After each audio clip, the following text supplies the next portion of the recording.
How is it going, ladies and gentlemen? This is the Wolf Around, and it's great to see you here. In this video, I'll show you the smoothest way to install cuDNN on Linux.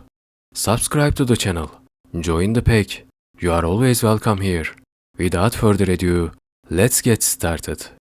Right now, you can see the cuDNN download page in the browser. However, before installing cuDNN, make sure you have installed CUDA for your Linux system. cuDNN depends on CUDA, and without it, cuDNN won't function. I have already covered this in my video on how to install CUDA on Linux. There is a link to that video in the description. If you haven't installed CUDA yet, watch that video first. If CUDA is already installed on your system, you are ready to install cuDNN. Head over to the cuDNN download page. Since I'm using Debian 12, I'll download the local installer for Debian 12. Choose the right options for your system. You'll see a list of installation commands on the page.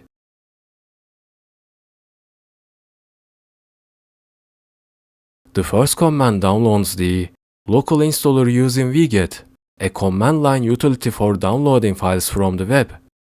Let the download complete.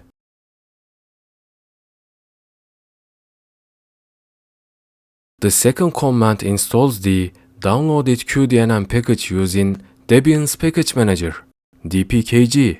This package manager is available for all Debian-based distros.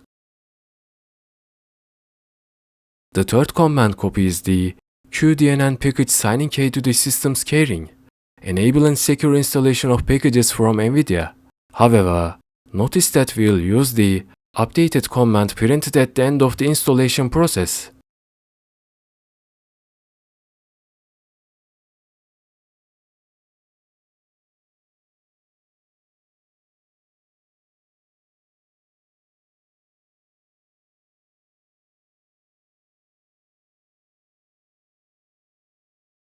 The fourth command updates the apt package index.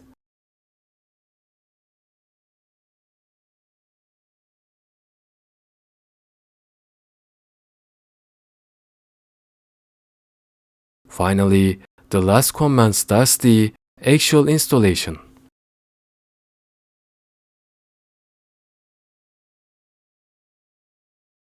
Installation is complete.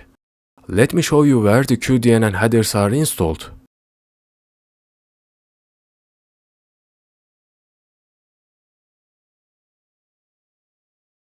If you see the header files in this directory, the installation was successful.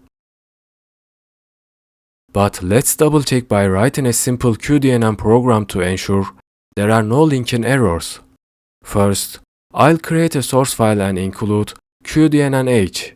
Then, I'll create an object to retrieve cuDNN version information and print it.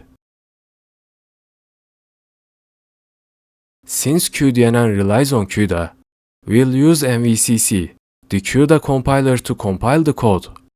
I could set up a CMake configuration, but since it's just one source file, we'll keep it simple and use MVCC directly in the terminal.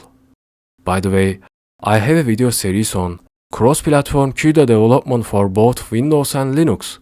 If you'd like to dive deeper into CUDA-related topics, check out the series. There is a link to that series at the description.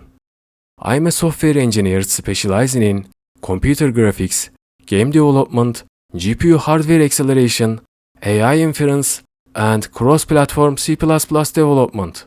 And I look forward to sharing more insights with you. Please like, subscribe, and leave a comment. I'll see you in the next one.